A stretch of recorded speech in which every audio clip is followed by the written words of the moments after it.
안녕하세요. 저는 산업진흥단 연구기획팀에 있는 안정민이라고 합니다. 이렇게 바쁘신 시간 내주셔서 이렇게 저희 세미나에 참석해 주셔서 감사드리고요.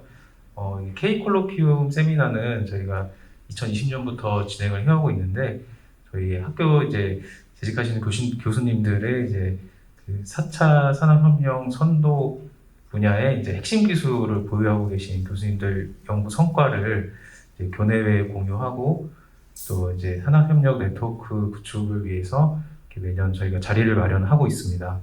올해도 이제 3번의 이제 세미나가 계획이 되어 있고요. 오늘 첫 번째 시간으로 기계공학부의 임시현 교수님께서 강의를 진행해 주시겠습니다. 임시현 교수님은 UC 버클리에서 그 MEMS 및 반도체 공학으로 공학 박사학위를 2005년에 취득하셨고요.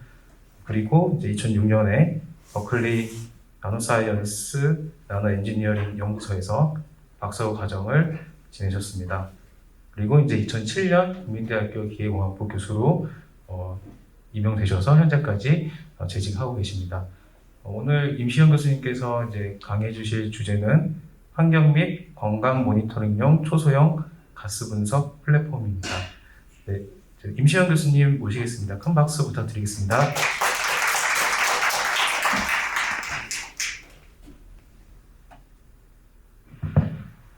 네, 안녕하세요. 반갑습니다. 네, 기계공학부의 임시현입니다. 이렇게 콜로키움에 이렇게 연사로 초청을 해주셔서 감사드리고요. 오늘 이제 저희 연구실에서 수행하고 있는 연구 내용 중에 그 가스 분석 플랫폼에 대한 내용을 여러분들한테 설명을 드리도록 하겠습니다.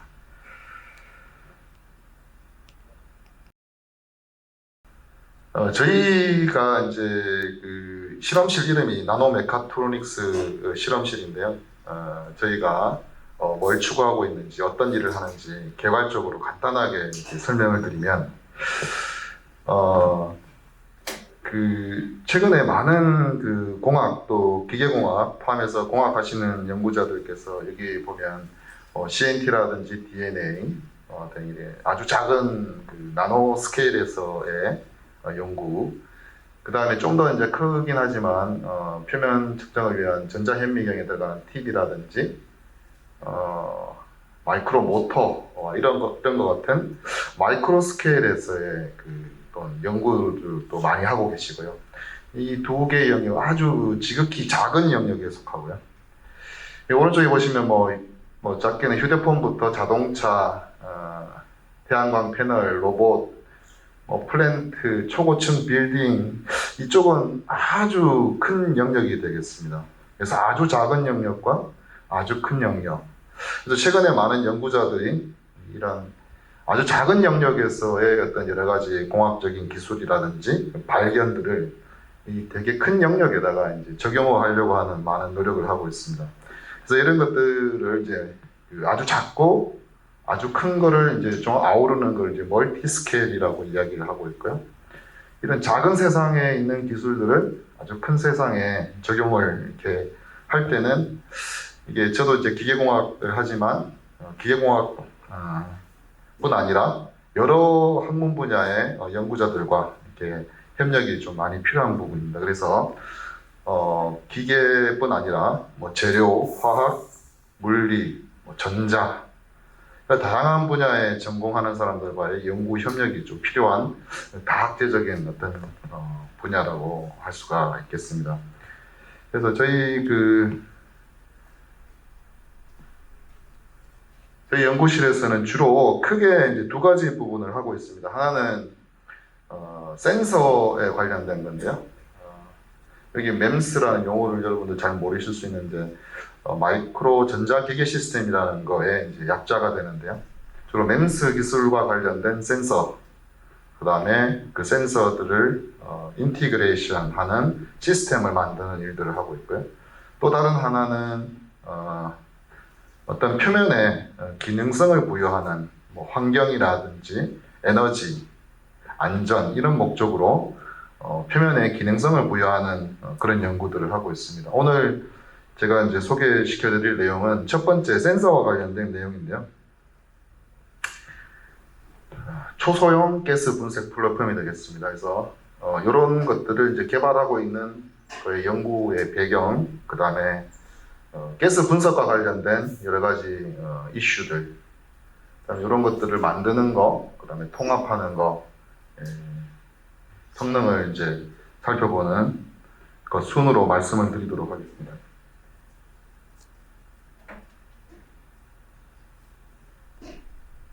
먼저 이제 제가 이제 본격적으로 설명하기 전에 이제 제가 주로 설명할 게 이제 가스에 관련된 건데요. 크게 두 가지를 여러분한테 먼저 한번 설명을 드리고 싶은데, 하나는 이제 가스의 농도라는 게 되겠습니다. 가스의 농도. 또 다른 하나는 선택성이라는 부분이 되겠습니다. 그래서 가스의 농도를 이야기할 때 우리 좀 이따가 슬라이드 설명에도 나오겠지만 뭐 ppb, ppm이라는 이제 말을 이렇게 사용을 하는데요. 그 ppb라고 하는 것을 일단 보면은 얘는 이게 ppb가 뭐의 약자냐? 파트 퍼 빌리언입니다. 빌리언은 이제 10의 9승이 되겠고요. 10의 9승계 중에 한 개. 부피로 따지면은 10의 9승 리터가 있는 어떤 공간에 1리터 정도의 가스가 있는 이런 농도를 수준을 1파트 퍼 빌리언이라고 이야기를 합니다. 1ppb라고 이야기를 하고요. 또 이제 ppm이라는 또 말을 쓰는데 얘는 파트 퍼 밀리언입니다. 그래서 10의 6승 정도 되는 부피에 1리터 정도 되는 부피에 가스가 있는 경우, 이런 경우를 우리가 1ppm이라고 이렇게 이야기를 합니다. 그래서 우리 가스의 농도를 이야기할 때는 ppb 또는 ppm 이 두 개만 따지면은 1ppm은 1ppb의 약 1000배 정도의 농도를 가진다고 이렇게 볼 수가 있겠습니다. 그 다음에 이제 두 번째 좀 이렇게 설명드리고 싶은 것은 선택성이라고 하는 영어로 selectivity가 되겠습니다. 그래서 우리가 이제 어떤 센서가 있다라고 했을 때 true라고 하는 참이라고 하는 신호가 입력이 들어갔을 때 참이라고 하는 출력을 내보낼 수 있는 센서, 이런 센서는 선택성이 좋다. 당연히 그렇게 해야 되지만, 근데 false, 이게 아닌 게 입력으로 들어갔는데 맞다라고 이렇게 답을 내보내는 센서가 있으면 이러한 센서는 이제 좋지 않은 센서가 되겠고요. 이걸 보통 이제 false positive라고 이렇게 이야기합니다. 위양성. 우리 흔히 이제 우리 그 화재 경보기를 예를 들면 뭐 불이 실제로 안 났는데 이제 화재 경보기 알람이 막 울리는 거죠. 화재라는 게 없는 상황, false인데 화재 경보기는 울리는 true인 상황은 신호를 막 내보내는 거죠. 그래서 이런 거는 이제 false positive에서 위양성이라고 이야기를 합니다. 그래서 이 위양성에 이게 많으면 많을수록 좋지 않은 건데 그다음에 이제 이런 false positive 신호가 많이 나오는 센서는 우리가 선택성이 낮다라고 이야기를 합니다.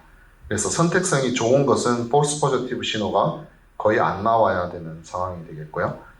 참인 걸 참이라 그러고 거짓인 것은 거짓이라고 이야기를 할 수 있는 그런 능력을 가진 센서를 우리가 아주 선택성이 좋은 센서라고 이렇게 이야기를 합니다. 이제 본격적으로 저희가 하는 연구의 크게 주제 응용으로 이제 환경하고 그 다음에 우리 헬스와 관련된 건강에 관련된 이제 연구를 초소형 가스 분석 플랫폼이라는 것들의 응용으로 이렇게 잡고 있는데 환경과 관련해서 보면은 우리 뭐 여러 가지 그 정유 공장이나 뭐 페인트 공장 또 기타 여러 가지 공장에서 이제 대기로 이렇게 되게 유해한 휘발성 유기화합물을 이렇게 내보내고 있습니다. 그래서 휘발성 유기화합물 이렇게 잘 이렇게 증발하는 그 케미컬이라는 거죠. 요거를 이제 VOC라고 합니다. Volatile Organic Compound. 이런 것들이 많이 나와서 대기 중에 노출되면 이게 미세먼지를 유발할 수 있는 아주 그 주 원인이 되고 있습니다. 또 뭐 예를 들면 우리나라 이제 반도체 공장 내부에 다양한 그 유기 용재를 많이 활용하고 있는데 그걸 하다 보면 실수든 어떤 여러 가지 상황에서 이렇게 작업자, 공장 내에 작업하는 사람들한테 그게 노출이 될 수가 있는 거죠. 이런 게 노출이 되면 장기간 노출되면 이게 작업자들한테 이제 암을 유발하는 물질이 되기도 합니다. 또 우리 가정, 우리 집을 보거나 아니면 사무실 또는 뭐 유치원, 뭐 학교 이런 실내 공간에서도 다양한 유해 물질이 나오고 있는데요. 뭐 요거는 주로 이제 주로 새로운 건물을 졌을 때 사용되는 여러 가지 건축 자재, 접착제, 뭐 벽지, 페인트 뭐 이런 다양한 것에서 정말 다양한 휘발성 유기화합물 VOC가 이렇게 나오고 있습니다.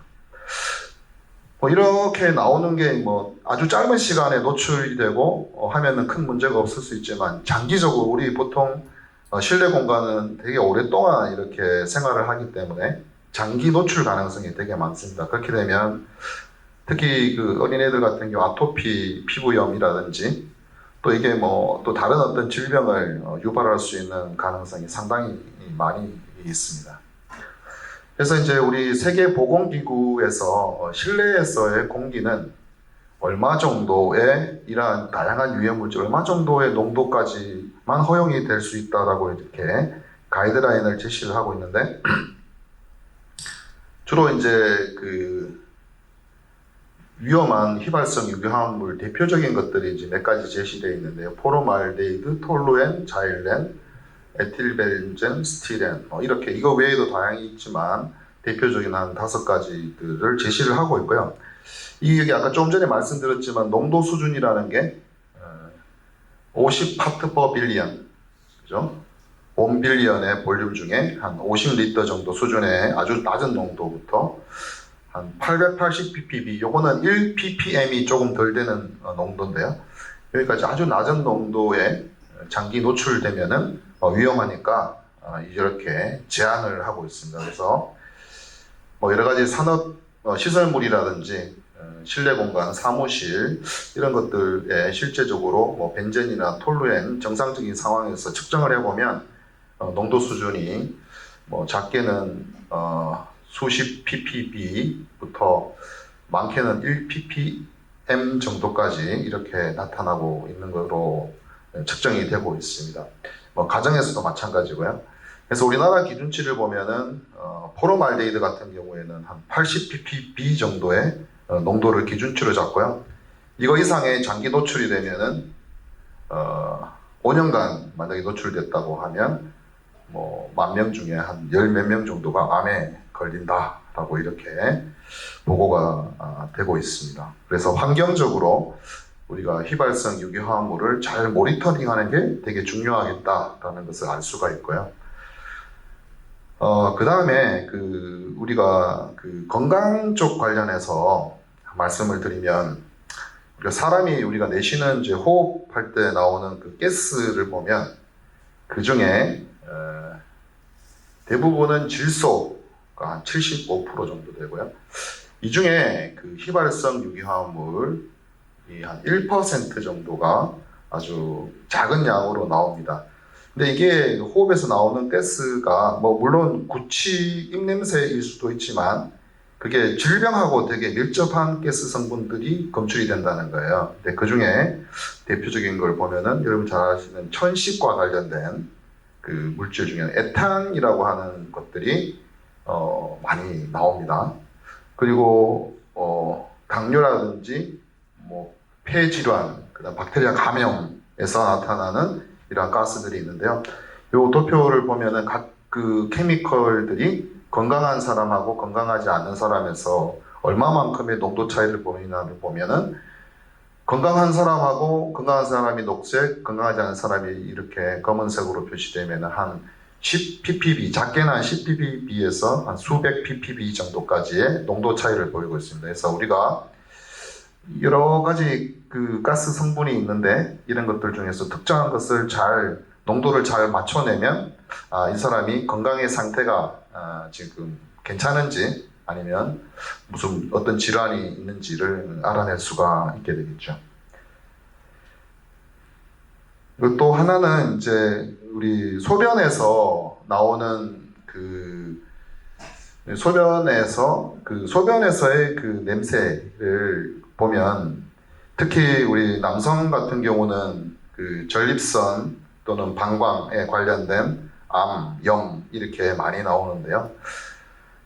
정상인들에 비해서 전립선이나 방광 쪽에 암이 있는 사람들은 농도가 그 포르말데히드라고 하는 가스의 농도가 작게는 한 2배에서 많게는 한 8배 정도까지 더 많은 농도로 포르말데히드라는 물질이 소변에서 검출이 됩니다. 그래서 소변에서 나오는 포르말데히드의 농도를 우리가 측정을 하게 되면 이 사람이 전립선 또는 방광암에 관련되어 있는 확률이 높다라고 이야기할 수 있고요. 또 이제 질병을 알지만 또 이렇게 전립선이나 방광에 관련해서는 이제 수술을 받고 나서 자기가 집에서 자기의 어떤 장비가 있다고 하면 그 자기의 건강이 좋아지고 있는지 좀 더 안 좋아지고 있는지를 자가 진단을 할 수 있는 그런 상황이 될 수도 있겠습니다. 요거는 이제 그 최근에 저도 지금 이렇게 발표하니까 마스크 벗고 있긴 한데 최근에 코비드-19 진단에 관련해서 가장 일반적으로 많이 하는 방법이 이제 코를 이렇게 수압으로 이렇게 해서 좀 하루 기다렸다가 분석을 이렇게 해내고 하고 있는데요. 또는 이제 저희 그 집에서 간이로 이렇게 하고 있는데요. 좀 다른 방법이면서 또 편리한 방법 중에 FDA가 승인한 브레스 애널라이저라고 하는 제품 또는 제 장비가 개발이 됐고 FDA가 이제 승인을 했는데요. 인스펙트 IR이라는 회사에서 제품이 나오는데 간단하게 그 영상을 한번 보시면 이 소리가 CBS 17's Judith Rotana getting answers about what kind of benefit, if any, there is to this new method. 소리가 좀 작을 수는 있는데 The FDA has given emergency use authorization for what's essentially a COVID-19 breathalyzer test. It's about the size of this. 사이즈가 이렇게 그 아주 작은 사이즈의 그 분석기고요. Can tell you it's uncomfortable. Now there's a second option. Inspect IR's COVID-19 breath test. The more tools you have in the toolbox, the better we're going to be. Dr. Thomas Denny, head of the Duke Human Vaccine Institute, says it requires less equipment than standard swabs. You have to have a swab plus a vessel that has fluid in it to put the swab into, and then you take it to the testing platform. On this, you're eliminating all that. Using this machine, 또 장비를 보여드리겠습니다. 그래서 이 빨대 같은 거를 꼽아가지고 이 사람이 숨을 내쉬면 이 장비에서 이제 분석이 일어나는 거죠. With some added technology development, you'll see this to continue to evolve. That it could be something that becomes very small and portable. In trials, the company said the machine was able to identify 91% of COVID cases. It had a 0.7% false 1% 미만의 false positive 아주 그 좋은 장비라고 이야기할 수 있죠. Where you had a device like this, in a nurse's office in a school. And if a child was not feeling well and they could breathe into that, they could. The FDA says the machines can run about 160 samples a day. Samples need to be taken by a healthcare professional. The FDA did not announce where exactly these tests would be going. In Raleigh, Judith Ratana, CBS 17 News. 네, 여기 그 보면 CBS 뉴스에 나온 내용인데 이 장비는 이제 빨대를 일회용 빨대를 장비에다가 꼽아서 숨을 불면 3분 내에 이 사람이 코비드-19 포지티브인지 네거티브인지를 이야기를 해주는 장비고요.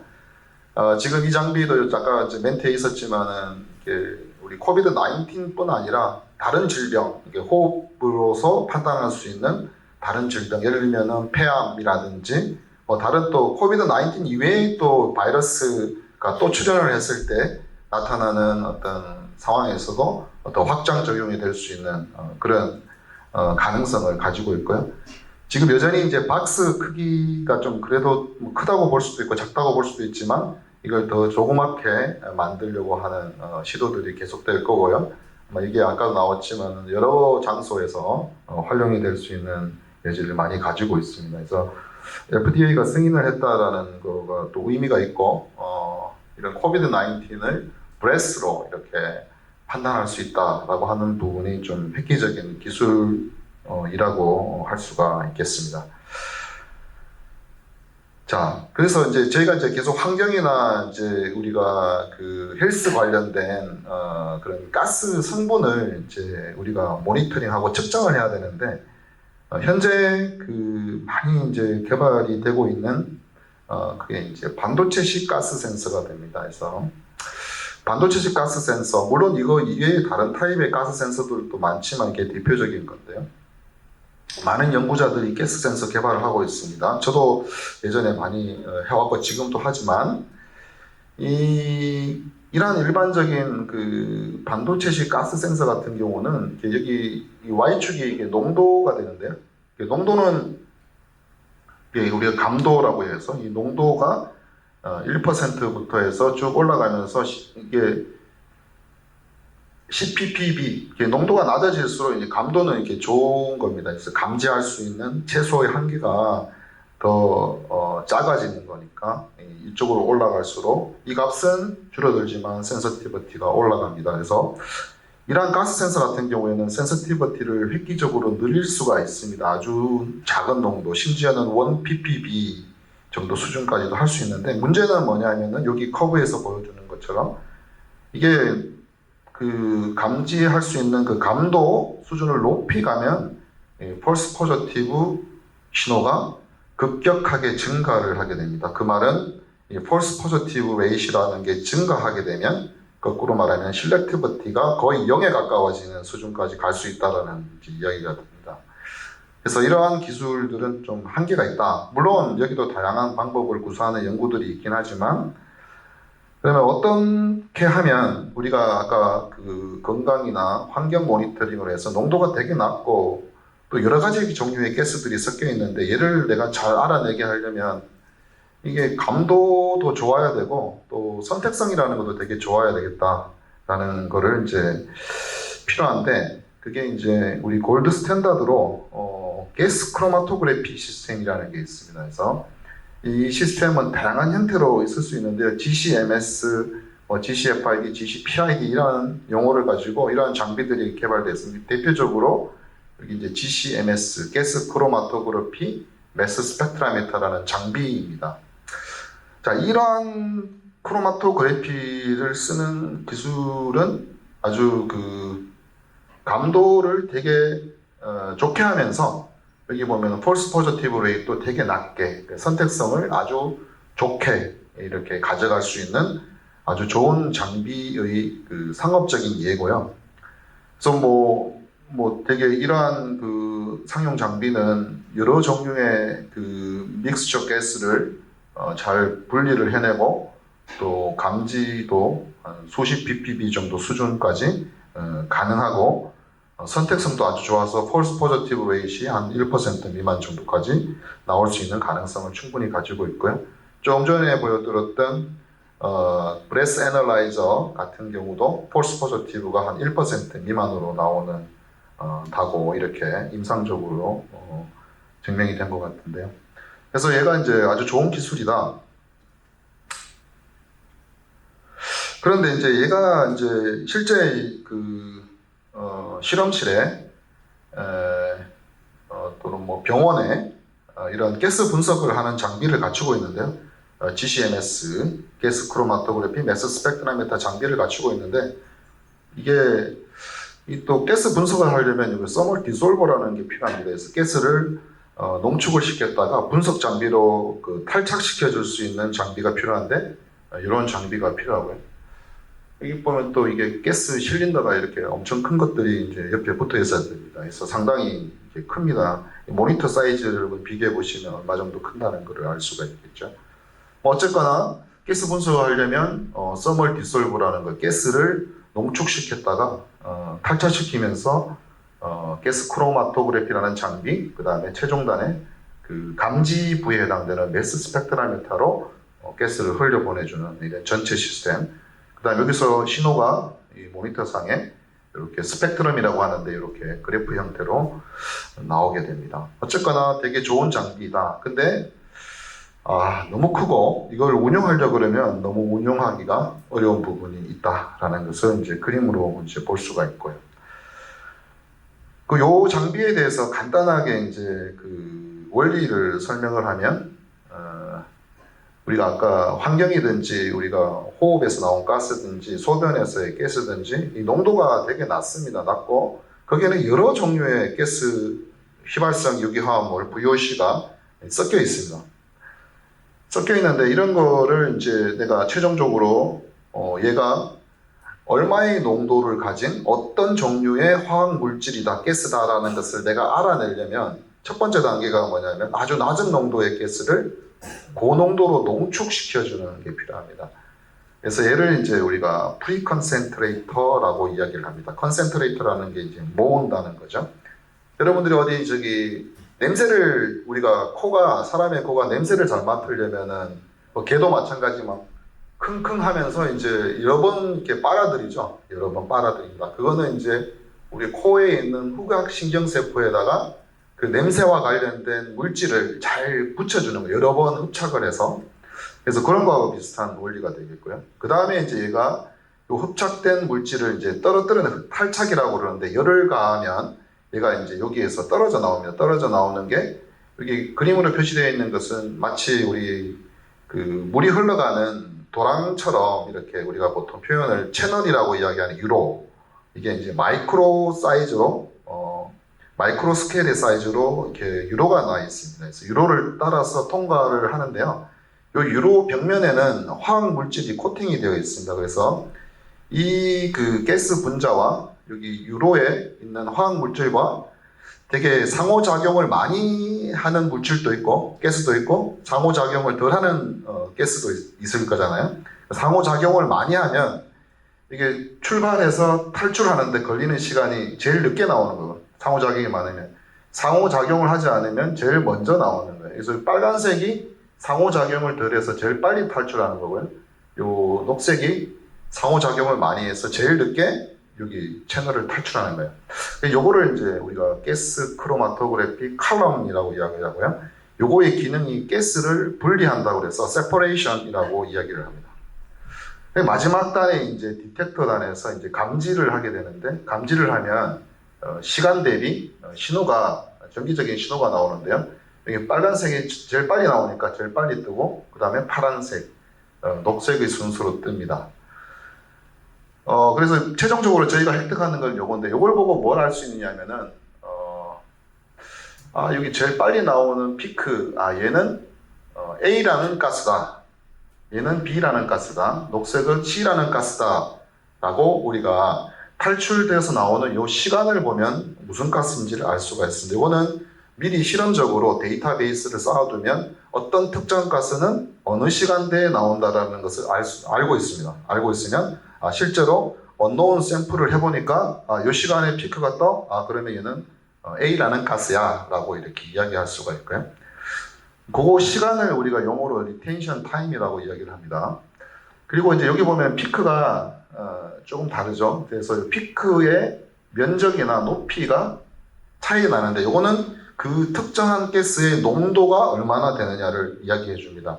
예를 들면 여기 녹색 같은 경우는 빨간색이나 파란색에 비해서 좀 더 높이 나왔죠. 예를 들면 높다라고 하면 얘의 농도가 얼마 정도 수준이다라고 이렇게 이야기를 해줍니다. 그래서 가스 크로마토그래피를 이용한 가스 분석 시스템에서는 아주 낮은 농도의 그 섞여 있는 가스, 믹스처 가스를 최종적으로 이 가스 스펙트럼 요거를 보고 어떤 종류의 가스인지, 그 가스의 농도가 얼마인지를 우리가 최종적으로 알아냅니다. 그래서 우리가 정량, 정성 분석을 할 수 있다라고 합니다. 정량이라고 하는 농도를 알 수 있고, 정성, 어떤 물질인지 알아낼 수 있다, 이렇게 됩니다. 그래서 가스 크로마토그래피의 원리는 이렇게 되고요. 근데 조금 전에도 우리 실험실 장비를 한번 사진으로 보였지만 이게 일단 되게 크고요. 한 1m 이상 되게 크고 장비의 가격이 뭐 한 1억, 2억씩 이렇게 합니다. 그래서 이거를 어떤 전문 분석 실험실이나 어떤 뭐 연구소, 저희 실험실에는 또 다행히도 운이 좋게도 이런 걸 살 수 있는 그 여지가 있어서 있지만 보통의 이 가스 분석 장비를 필요는 하지만 운용할 수는 되게 어렵습니다. 그래서 일단 장비 가격이 고가이고 그다음에 이게 또 분석하려면 전문적인 또 분석 스킬을 가진 사람이 좀 필요한 부분이 있고요. 또 메인테넌스도 상당히 들어가고 그래서 이제 그 얘를 아까 처음에 말씀드렸던 것처럼 환경이나 우리가 건강을 모니터링하고 개인이 퍼스널하게 가장 좀 쉽게 할 수 있는 어떤 분석 장비를 만들어 보면 좋겠다 해서 얘를 그 초소형화하는 거에 대한 연구를 했습니다. 그래서 아주 큰 그 예를 들면 1m 정도 되는 스케일의 기존 그 골드 스탠다드 가스 분석 장비를 여기 지금 디멘션이 있지만 얘는 1리터 가로 세로 높이가 대략 10cm, 10cm, 10cm 정도 1리터 정도 사이즈의 크기로 만들자 하는 목표로 하고 실제로 구현을 했고 그거 결과에 대해서는 말씀을 드리는데 저희 연구에 초소화된 가스 분석 플랫폼이라는 것 이런 형태고 1리터 사이즈 아주 작고 개인이 활용하기가 너무 좋다 좋은 장비도 목표로 이렇게 개발을 해왔고요. 또 현재도 하고 있습니다. 그래서 그 내용에 대해서 말씀을 드리는데 전체적인 저희 그 연구의 목적은 말씀드렸던 것처럼 아주 저농도의 그 믹스처 섞여 있는 가스를 정량 정성적으로 잘 분석을 해내는데 그러한 장비가 골드 스탠다드로 있지만 얘를 아주 포터블 초소형화 시켜서 얘를 환경이나 의료에 아주 개인이 잘 사용할 수 있게끔 또는 아니면 또 뭐 어떤 조그만 그룹이 잘 사용할 수 있도록 하겠다라고 하는 게 목적이 되겠습니다. 그 가스의 분석에 관련해서는 이제 그걸 제가 좀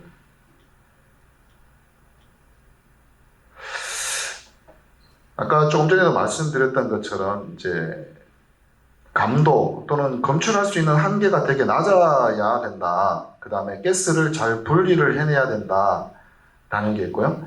우리가 이제 최종적으로 얻는 것은 이러한 가스 스펙트럼인데 여기 X축이 시간이고 Y축이 신호인데 여기 파란 점선이 우리가 이상적으로 최종적으로 획득하고 싶은 스펙트럼 신호예요. 시간 대비 신호인데 이게 그 낮은 농도이기 때문에 만약에 가스가 농축이 충분히 안 이루어지면 이렇게 피크가 이게 조금밖에 안 뜨는 게 됩니다. 빨간색처럼.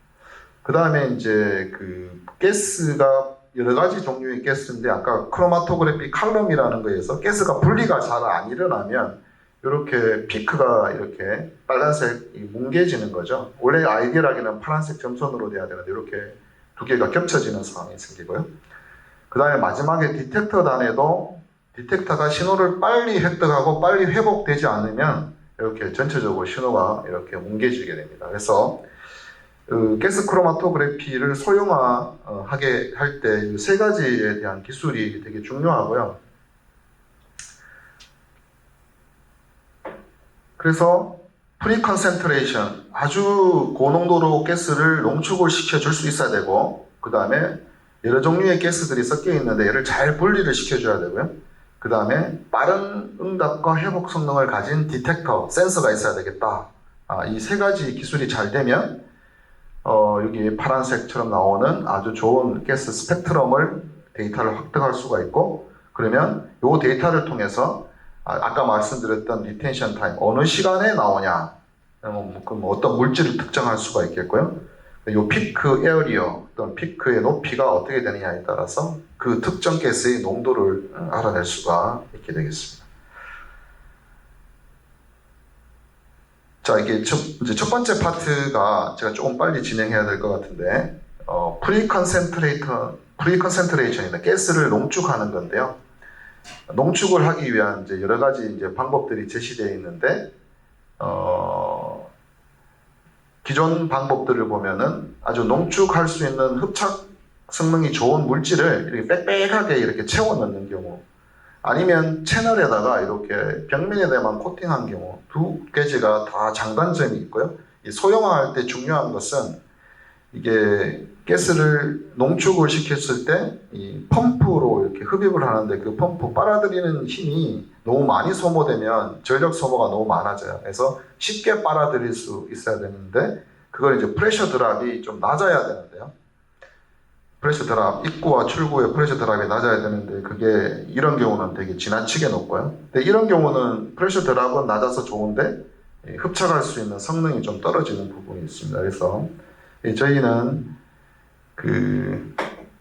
이런 공간이 많이 구현을 하기 위해서 메탈 폼이라는 걸 사용을 했고요. 그다음 흡착을 잘하기 위해서 메탈 오르가닉 프레임워크라고 하는 금속 유기 구조체라는 물질을 사용을 했습니다. 그래서 이 메탈 폼이라고 하는 요거 물질의 표면에다가 MOF라는 나노 기공을 가진 물질을 코팅을 해서 농축하는 데 사용을 했고요.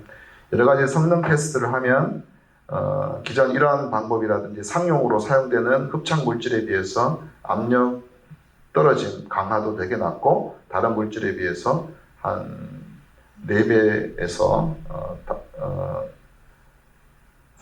한 10배 정도까지 되게 높은 농축 성능을 보인다는 것을 이제 확인을 했고요. 두 번째가 크로마토그래피 칼럼입니다. 이거는 이제 섞여 있는 여러 종류의 가스가 분리가 일어나는 장소가 되는데요. 지금 기존에들 보면은 이제 유체가 지나가는 채널에 아무런 형태가 없고 다만 여기 벽면에만 화학 물질이 코팅되어 있는 경우고, 얘는 어떤 가운데에 구조물이 이렇게 있습니다. 구조물이 포스트라고 하는데 구조물이 있는데요. 이런 상황에 보면은 저희가 이제 한 5가지 종류의 케미컬을 흘려줬을 때 얘는 이제 5가지 종류의 케미컬이 분리가 하나도 안 일어나고요. 얘는 분리는 되는데 이게 두 개의 스펙트럼이 겹쳐지는 구간이 이제 발생하고요. 그래서 저희가 범프 스트럭처라고 하는 새로운 그 칼럼의 채널의 디자인을 설계를 해서 제작을 했을 때 여기 테스트한 5개의 케미컬들을 잘 이렇게 스펙트럼화해서 분리시켜주는 이런 결과들을 얻었습니다. 그래서 이런 형태로 저희들이 활용을 하고 있고요. 그 다음에 마지막에 이제 요소 중에 하나가 디텍터, 감지부가 되는데요. 감지부도 여러 종류의 그 디텍터들이 쓰일 수가 있습니다. 그리고 여기서 제시된 4가지는 포터블하게 1리터 사이즈로 어떤 가스 분석 장비를 만들 때 사용할 수 있는 디텍터의 후보군인데요. 저희가 택했던 방법은 열 전도도 방식을 이용한 디텍터를 개발을 했고, 요거는 이제 아까 디텍터가 중요한 게 빠른 응답과 회복 성능을 가져야 된다는데 그것도 어느 정도 만족하면서 일단 디텍터 감지기가 수명이 아주 무한대가 될 수 있는 여지를 가지고 있습니다. 그래서 이렇게 이런 정도의 크기의 감지기를 제작을 해서 만들었습니다. 그래서 성능을 테스트를 해보니까 이 정도 크기가 되는데 반응 시간과 회복 시간이 10초 이내로 잘 들어오고 있고, 농도에 따라서 센서의 신호가 되게 선형적으로 잘 나오고 있다는 것을 저희들이 확인할 수가 있었습니다. 이러한 이제 각각의 크게 3가지 요소가 되는데, 가스를 농축하는 마이크로 프리컨센트레이터, 가스를 분리시키는 마이크로 가스 크로마토그래피, 그 다음에 감지하는 마이크로 서멀 컨덕티비티 디텍터, 이게 3가지가 있는데요. 여기 내려가면서 어떻게 제작이 이루어지는지, 이제 기본적으로 이제 반도체 공정을 활용하고요. 특히 여기에 여러 가지 기계적인 요소, 전자적인 요소가 들어가기 때문에 우리 보통 이제 MEMS 공정, 마이크로 전자 기계 시스템 공정이라고 이야기합니다. 핵심은 반도체 공정이 되는데요. 이렇게 제작이 반도체 공정 기술을 통해서 제작이 일어나고요.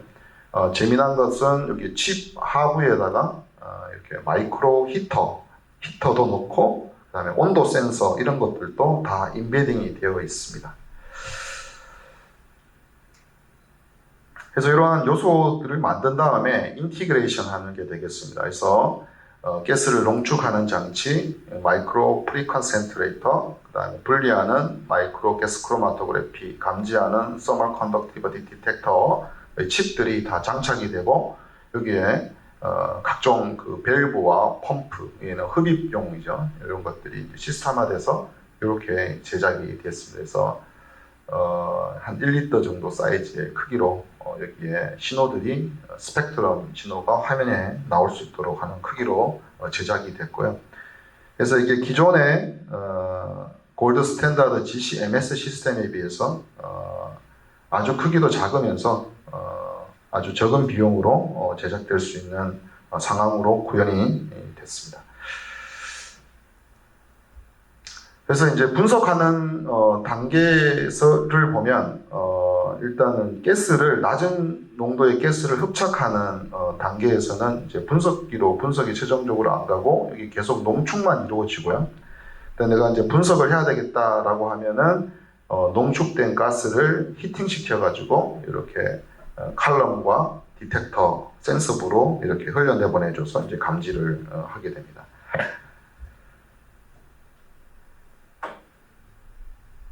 이제 분석하는 거에 대한 것들 실제 영상을 보면 FBTEX라고 여기 밑에 나와 있는데 포름알데히드, 벤젠, 톨루엔, 에틸벤젠, 자일렌이라고 5개의 케미컬을 섞어 놓고 그 농도를 100ppb부터 1ppm까지 이렇게 흘려준 거죠. 흘려줬을 때 나타나는 실제 분석된 스펙트럼 결과를 이제 볼 수가 있습니다.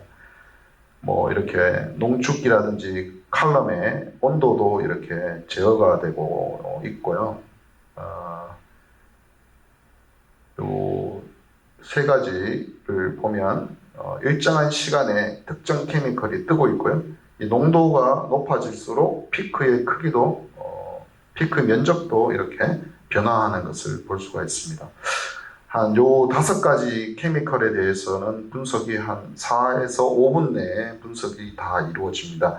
아까 그 CBS 뉴스에 나온 브레스 애널라이저 코비드 19용 3분 안에 이렇게 된다고 하는데 그거는 여러 운용 면에서 이제 조정할 수 있는 부분이 되겠고요. 그래서 아무런 가스가 안 들어가 있는 상황에서는 이렇게 플랫하고 가스가 있는 경우에 정확히 5개가 분리가 일어나고 피크 면적이 다름으로써 농도를 다른 신호의 차이를 보여주고 있습니다. 그래서 이제 저희가 이제 FBTEX라고 하는 거는 이제 주로 환경하고 주로 관련된 우리 실내의 환경, 물질, 유해 물질의 대표적인 게인데 저희가 만든 장비랑 기존의 골드 스탠다드 장비랑 한번 비교를 해봤습니다. 그래서 어느 정도 성능이 되는지를 비교를 한 건데요. 요거는 이제 그 대표적인 우리 국내에서 많이 쓰이는 영림기기라는 데서 판매되고 있는 제품이 되는데요. 농도를 100ppb부터 1ppm까지 5가지 종류의 가스를 시간에 대한 스펙트럼을 뽑아봤고요. 그 다음에 농도를 변화했을 때 피크의 면적을 해봤을 때 되게 선형적으로 잘 나오고 있었고요. 그러면 이제 우리 장비는 어떤 성능을 보여주느냐? 이제 저희 장비를 가지고 동일한 테스트를 했고, 5개의 그 가스를 잘 이렇게 그 분리를 해낼 수 있었고, 한 800ppb 정도까지는 상당히 선형적인데, 약간 이제 여기 농도가 좀 높아지고, 약간 이제 약간 기울기가 완만해지는 형태가 나타나긴 했지만, 기존 아주 그 고가고 큰 장비에 비해서 결국 아주 좋은 저희들이 만든 플랫폼이 아주 좋은 성능을 보이고 이러한 것들이 이제 환경 모니터링에 충분히 활용될 수 있겠다라고 저희들이 판단을 했고요. 또 저희가 이제 그 헬스 모니터링용으로 아까 말씀드렸던 방광암 또는 전립선암에 관련돼서 주요한 그 인자가 포름알데히드라는 화학물질 가스하고 관련이 되어 있는데 서울대병원하고 이제 협업해서 정상인하고 그 다음에 경요도 절제수 TURB라고 하는 경요도 절제수를 받은 환자, 그 다음에 방광 절제수를 한 환자 이렇게 해서 아주 케이스가 아주 많지 않지만 저희 플랫폼이 잘 워킹하는지 어느 정도인지를 보기 위해서 예비 이제 실험을 진행을 했습니다. 그래서 골드 스탠다드 상용화된 GC-MS 장비로 요 세 가지 케이스, 건강한 사람, 그 다음에 절제술 받은 사람, 그 다음에 이게 요 정도 요렇게 갈수록 더 심각한 경우인데, 보면 이제 왼쪽에 그 상용 장비를 사용한 거랑 저희가 개발한 플랫폼을 사용했을 때 이렇게 세 가지 군에 대해서 농도가 한 500에서 1500 ppb 정도 수준까지 차이를 보이고 왼쪽에서 나타나는 경향과 유사하다라고 저희들이 실험을 했고요. 물론 이거는 좀 더 많은 케이스에 대해서 환자 분석을 통해서 좀 더 실험을 더 필요한 부분이긴 하지만 예비적인 실험으로서 유의미한 결과를 얻었다고 이렇게 이야기를 하고 있습니다. 제가 말씀드렸던 여러 가지 이제 응용, 건강이나 뭐 환경 모니터링 응용을 위해서 초소형 가스 분석 플랫폼을 저희들이 계속 만들어 오고 있고 하는데, 이게 이제 1차적으로는 우리가 실내의 가정이나 다중 이용 시설, 뭐 대중교통 이런데 이제 적용이 될 수 있겠고요. 그 다음에 위험 물질을 경고한다든지, 또는 실내에 있던 이런 유해 물질이 있으면 공기 청정을 해야 되는데 이제 청정기를 어떻게 돌릴 거냐, 이런 거와 관련될 수도 있겠고요. 계속해서 어떤 정부나 어떤 기관에서는 어떤 특정한 공간에서의 이러한 상태를 계속해서 모니터링해서 데이터를 가지고 싶어 하겠죠. 그런 목적에 활용될 수가 있겠고요. 이게 제가 플랫폼이라고 하는 이야기는 얘가 이제 여러 용도로 사용이 될 수 있는데, 실내 공간에서의 유해 물질도 할 수 있겠지만, 또 이제 얘가 아까도 잠깐 영상으로 보여드렸지만, 브레스에서 나오는 가스를 분석을 해서 코비드 19에 대한 걸 한다든지, 아니면은 새로운 또 바이러스가 나오면 그거에 대한 분석을 한다든지, 또는 또 사람들이 많이 관심 가지고 있는 건 좀 폐암과 관련된 어떤 여러 가지 물질들을 분석한다든지, 이런 용도, 의료용 용도로 활용될 수도 있겠고, 그 다음에 이제 교육이나 연구용으로 이런 가스 분석이 필요한 연구실 또는 실험실에서 장비로서 활용할 수 있겠다. 왜냐하면 기존에 현재 나오는 아주 장비가 거의 한 1억, 2억 정도의 아주 큰 사이즈의 시스템인데, 저희는 한 1리터 정도로